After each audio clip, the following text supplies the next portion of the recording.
Okay, everyone. Here I am in the new link, so it looks like you found it. Sorry about that. I had a bit of a major fail with my streaming software, so I just had to restart. It's good to see you in, Leslie, and I'm sure everyone else will get here too. So great. Just say hi when you get in, so I know you're here. We'll get started on the lesson. Apologies about that. So today we are going to be looking at writing intervals on a given notes.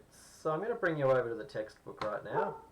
And here is the textbook. So this is page number 22. Richie Benno's favourite number. So today we are looking at section 2, intervals. So in your exam and tests and so on, you will be asked from time to time to write intervals above notes or identify intervals above notes.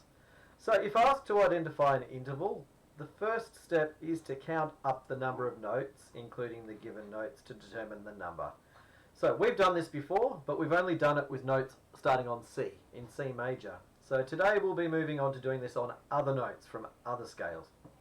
So for example, if we're asked to identify this interval, we would look and count the gaps like normal. 1, 2, 3. We know it's a third. G to B is a third. G, A, B. And so we know whilst it's a third, we now need to determine whether it's a major third or a perfect third, if that exists. Most of you know by now that there's no such thing as a perfect third, but could it be a diminished third or an augmented third? They're all things that we will learn as we go along. Good to see you back in on the video, Ngafar. My apologies again for the stream stuffing up. If you need to go back to watch the start of this lesson, you can of course do some later. Cool. So, let's jump back to what we're talking about here. So, the second step is to determine whether the highest note of the interval, in this case B, belongs to the major scale beginning to the lowest note of the interval. In this case, G major. As you can see, here's a G major scale, and we've learned already that G major has F sharp. So, we have another look at our interval and say, look, does that top note actually belong to the scale? And we go here, G, A, B. Yes, B belongs to G major, so we say that it is a major third. Similarly to the intervals we've done, say, starting in C major, if that B had been B flat in the interval, we would say it's a minor third. Because a minor third is always a semitone lower or smaller than a major interval. Cool. We've also learned about perfect intervals in the past, and basically perfect and major intervals are the intervals that are made just using the notes of the scale. Perfect intervals are the unison, the octave, and the fourth and the fifth. So the smallest, the biggest, and the two intervals in the middle. And then the major intervals that can become minor are the second and third, and then the sixth and seventh. So, we'll have to identify intervals in new keys. We will also have to write them. So, if asked to write an interval above a given note, the first step is to count up the number of notes, including the given note, to determine what the top note will be. That's no different to the way we've done it before when working in C major. The second step is to identify the interval you have created and alter the note you have written if required. For example, if asked to write a major third above A, you would count up 3 notes. So A, B, C, and you'd pop the C on the line. But then we would also need to work out what is C in an A major scale. Because A major has some sharps. In fact, it has 3 sharps. F sharp, C sharp, and G sharp. So we'd need to look at this and go, oh, if we wrote just a C, that's not fitting to the A major scale because it doesn't have the C sharp. So to make it a major third, we do need to apply that C sharp from the key signature, and you can see it there. Now I'm well aware that that might have been a confusing explanation. I do have a better way of explaining it, and I will do that once we move over to the worksheet that I'll show you from my camera. But that's one way of thinking about these intervals. Now right now we're not going to worry about writing descending intervals, we'll come back to them another day, so just skip over that for the moment. And we're not totally going to avoid inversions of intervals, we're not going to worry about that either. That's a topic we'll come back to later. What I do want to do is jump straight into this question that is on page 23, right at the bottom. We'll attempt this, I'll guide you through it. Then we'll move on to page 24 and I'll explain the concept some more in hopefully a more student-friendly manner. Nothing wrong with Deborah Smith's explanation, by the way, she's very good, just some people like to have things explained in different ways. So I'll go through and explain it again, and then we'll work through some questions on page 24, and then I'll leave some for you to do for your homework task for this week. So before I jump to the camera, let's have a quick look at this melody. Okay, got a melody in treble clef, it's in 6/8 time. They have bracketed 2 pairs of notes, and what we are going to do is we're going to work out what the interval is between those pairs of notes. Please keep in mind there is a key signature, B flat and E flat. We'll work out what that key signature is in a minute when we move over to the camera. So I think I'm ready to change over to the camera, so I'll just get myself set up here if you wait 5 seconds for me.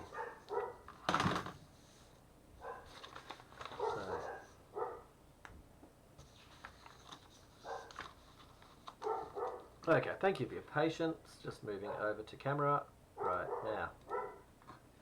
So, let's have a look at this question here. So, we mentioned before that we've got the key signature, which is B flat and E flat. Always a great idea to write out that little chart we learned the other day to work out our key signatures. I'm going to just pen it in up here right out the way. What was it?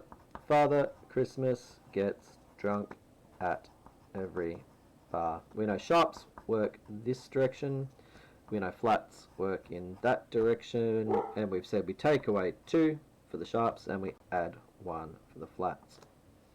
So let's have a look here. We had B flat and E flat, B flat and E flat. Now in the past we used to say, and we still do, if we know the name of the key, you go up to it and then add 1. So we therefore know that B flat major has B flat and E flat.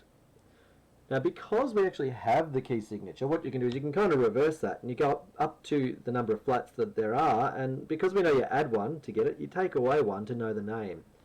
Hopefully that makes sense. What we're saying is that we're in B flat major because we had B flat and add 1 more E flat. B flat, add 1 more E flat. So a little clue is that the second last flat will always be the name of the key. So what I'd like to do to make sure we don't get confused by the key signature is actually apply the flats next to the notes that are needed in them. So that's a B, so it's B flat. It doesn't matter that the B flat was on the middle line for the key signature. When key signatures are used, the flats apply to all B's or all E's, regardless of the line or space they may be in. So that was B flat, that was D. They're the 2 notes we're going to work with in a moment. And then we come back here and there is a note, that's a B as well. And that's an F. Okay, there are a number of steps which we follow, and I'd recommend you actually write these down. Step 1 is count the space, or count the gap, I like to say. So that is step 1, count the gap. So let's do that together. There's the lowest note, B flat, there's the highest note, D. I'm going to count that now. So B, C would be on the line, D would be in the space, and that was the note we have, B, C, D. We say that that's a third apart. So let's write in third. Okay, so step 1 was count the gap. That's a bit hard to see there in the camera. That's probably better. Step 1 was count the gap. So step 2 is work out the key signature of the bottom note.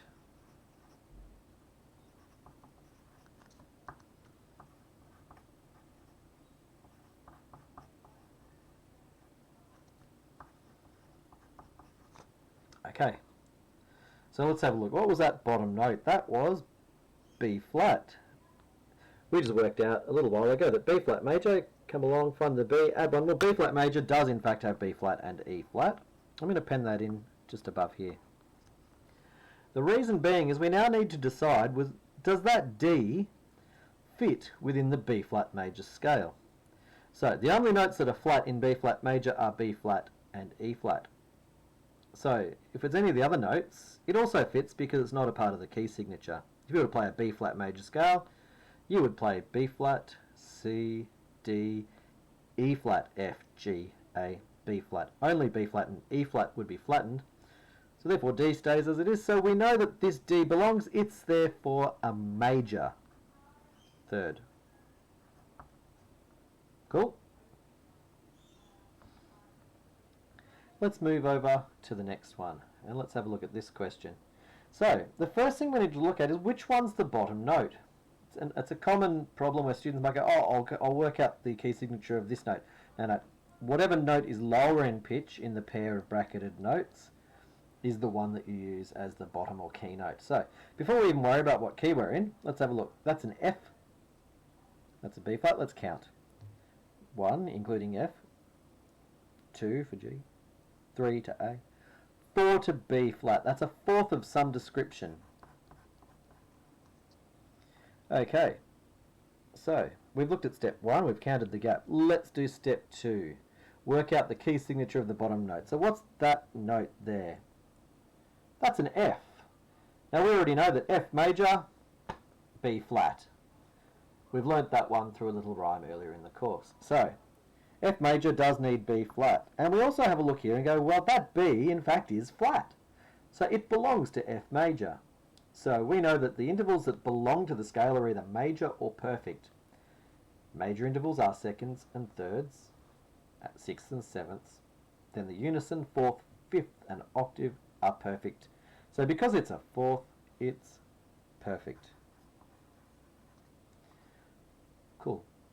Now, I know we've just gone through a lot of material, so if you are finding this difficult and need to ask me some questions, please do ask them when we get back into the Zoom meeting after this explanation. So what I'm going to do is I'm going to bring the next page up on the screen and we're going to work through some questions. So let me just put the second page on the table here and we are going to have a go at this. Now for today's homework for this class we are just going to do up to here. And we'll save the other questions for another day because that's a lot of work to do on a very new topic. I'd rather you work through it carefully and then seek my advice and help rather than rush through a whole page. So let's have a look at this question. So again, we need to go back to our steps and we've got a third step that we will need to do for these questions. So let's take you through it. So what was step 1? So I'm having a bit of trouble here with my camera. Give me a second here, sorry. That's better. Okay, we learned that step 1 was count the gap. So let's do that for this next question. So there's an F, there's an A flat. 1, 2, 3. So we know therefore that it is a third. But what sort of third? So step 2 was work out the key signature of the bottom note. So what is that bottom note? That bottom note is F. We've learned through previous lessons that F major has the key signature of B flat. So step 3, and I've not left much room for this on my page, so I'll write it here. Step 3. And the question you need to ask yourself is, does the top note fit the bottom note scale?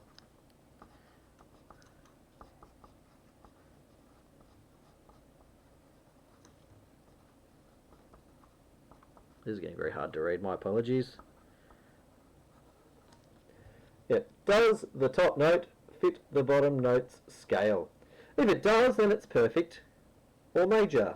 If it doesn't, and the interval's a little smaller, then it would be minor. There are other options later on as we get into our course, but we won't worry about that right now. So back to this. We looked at this interval, we know it's some sort of third. Does the top note fit? What does F major have? F major has B flat. That's its only flat note. Oh, but there's a flat on the A. But A isn't meant to be flat in F major. Therefore we say that note has been flattened or lowered, and the interval is now minor. Let's move on to the next one. I'm going to do the next two and leave the remaining three for you to do for a homework task. So, let's have a look at this one. Firstly, we're going to do step one, which is count the gap. 1, 2, 3, 4. Fourth. Step 2, work out the key signature of the bottom note. That bottom note is a C. It has no sharps or flats. We know C major is the note scale that uses, as we say, the white notes of the keyboard. So no sharps or flats. So therefore, if there's no sharps or flats in C major, and that top note is an F, not F sharp or F flat, then we know it belongs to C major, so it fits. Is it major or perfect? The perfect intervals are the unison, the octave, the fourth and the fifth. I'm going to do one more interval with you right now, and then I'll leave the rest for you to do as a written task for this week. You can come back and ask for help in Zoom later if you need help. Step 1, count the gap. 1, 2, 3, 4, 5, 6, 7. Some sort of seventh. Next question. What is that bottom note? It's G. We've learned now that G major has F sharp. If we use our little order of sharps, we go Father Christmas gets, stop on G for G major, take away 2, and you're left with F sharp. So I would pencil that in at the top, just so you can remember it. So, what is this top note? It is an F. However, it doesn't have a sharp sign next to it. In G major, F should be sharp, but it isn't in this example, which means that that note's a semitone lower, because it's not F sharp anymore, it's just F, F natural. So therefore, because the note is lower than the one we're expecting, it is minor. I'll now leave you to do the remaining 3 intervals in your work time later in this period. So, we've got 2 more lines that we're going to do today in this class. So, next one. Oh, bass clef. Aha. Bass clef's not scary. Just remember the spaces are all cows eat grass. That's the spaces. You can't really see that there. I should probably get a better camera. And I'll do the lines at the other end. The lines are good birds don't fly away. So if you've forgotten those, please try and revise your notes very quickly. So again, we're going to do a handful of questions, and then I'll leave you the rest to do on your own. So we're going to do the first 3. So you kind of do the steps in reverse. Instead of counting the gap, you work out the gap. So if this is meant to be a third, you work out what note would be a third higher. So we go 1, 2, 3, and then we can pop the note in there. And we can see that that note is an F. So step 2 is still the same. Work out the key signature of the bottom note. So that bottom note is a D. D major, let's work it out. Father Christmas gets drunk, take away 2, we're left with F and C. Father Christmas, as we say. Hopefully you'll get very good at just knowing these key signatures after a while, but you're more than welcome to use our strategies to work them out until you've got them sort of learned by rote. So, the next question we need to ask ourselves is, this time, does the top note fit the expected bottom note scale? So, D and F. F is meant to be F sharp in D major. So if we were wanting to write a major third above D, that would need to be F sharp. However, in this case, we've been asked to write a minor third, which is a step, or semitone, sorry, lower, half step lower than the expected note. So in a major third, we're expecting F sharp, In this case, though, there is already an F there. That is actually fine because F is a semitone smaller than F sharp, or lower than F sharp. So that question does not need anything further done to it. Let's try the next one. So step 1 again is count the gap, work out where the note should be, purely based on the number. So 1, 2, 3, 4. And we're landing on D. That bottom note in bass clef is A. Let's work out again. Father Christmas gets drunk at, for A. Take away 2, and we are left with F, C, G sharp. So I'm going to pen them in right now, or pencil. Father Christmas gets. So F, C, and G sharp. So the question we now need to ask is, what is the top note? That top note is D. D isn't affected by the key signature, so therefore it belongs to the scale. So because it belongs to the scale, therefore means it's major or perfect. In this case, we're saying it's a fourth, so we are after a perfect interval. It is, because it fits the scale. So we can move on. One more question, and then I'll leave the remaining 4 notes for you to do during your practice time. Major 7th. Minor 7th, sorry. So let's firstly count the gaps. 1, 2, 3, 4, 5, 6, 7. So we're going to land on A. Next question we need to do is work out what is the key signature of the bottom note. Well, that's a B flat. Well, let's move over here. Come from the right across. When you hit the name of the scale, add one more. B flat and E flat. E flat. Hopefully you can see that. That's better. Cool. So, let's look at that top note now. What note is it? It's an A. Is A affected by the key signature? No. B flat and D flat is the key signature. So right now, because that note fits, we're looking at a major interval. We're looking at a major 7th. But we've been asked to write a minor 7th. So, we need to do what? We need to flatten the top note. Cool. I will leave you the remaining ones to try on your own. What we'll start doing from now on is we'll actually address these questions then in the future Zoom lesson to give you advice back on how the questions worked. So, let's do one more question. I was actually telling you, porcupines, we're not going to do this question here because that's a below question. We're going to come back to below questions in the very, very near future. So let's do one more here. Let's do intervals number 4, which is right here. So you've still got 3 questions to do today. So, this question is actually going to be slightly different again. We're not going to worry about answering the inversions either because they're not necessary at the moment. We can cover that later. Let's use this question in our normal way. We are purely going to name the following intervals. It's a really new topic for us to do this in other keys, so I'm not going to jump into inversions now. In fact, you don't even need to write inversions for the exam. They're just good to know. So, let's just do this question as if it was a regular question. The first one's done for you. Perfect fourth has been identified.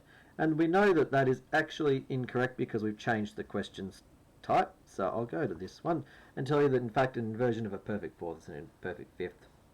And let's check if that's right. 1, 2, 3, 4, 5. Yep, fifth. Bottom note is F. F major needs B flat. That's a C. It's good. I know I just rushed through that. Let's go through it in a more detailed way now with the next 3. So, same steps apply. First step is count the gap. 1, 2, 3.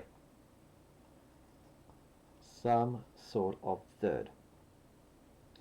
Let's now work out what is the bottom note. That bottom note is an E. So, that note's an E. Let's work out E major's key signature.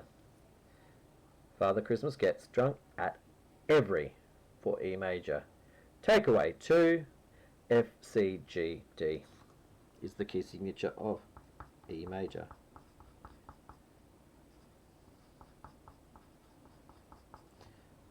So the next question we need to ask ourselves is, does that G fit within the key signature?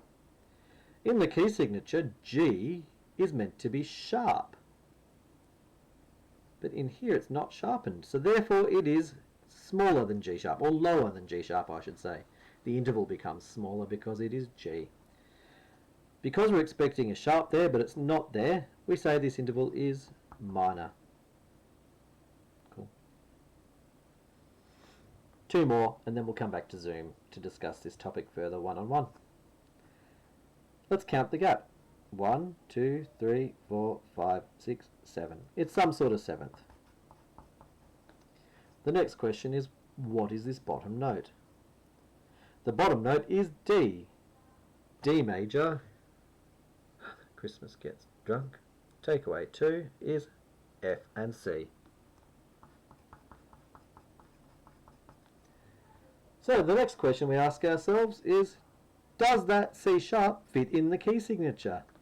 And as we just discovered, it most certainly does. It is there. It is part of the D major key signature. So we say that this is a major seventh. One more interval for today. 1, 2, 3, 4, 5, 6, 7, 8. Octave.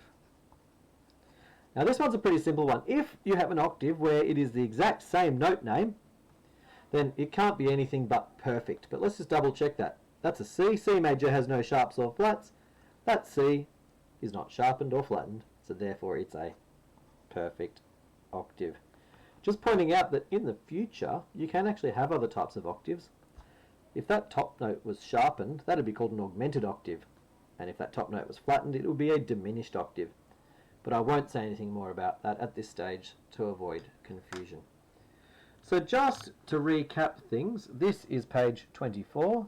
We also worked a little on page 23 just before. Please complete these two questions and then take into account that I've adjusted the specifications of this question. I've removed the word inversions, so we're simply working out the names of those intervals. Please continue the remaining 3 intervals, and that'll be more than enough work for you to do today. Well, I'm going to sign off now for the moment on our live stream, and I will see you back in Zoom shortly.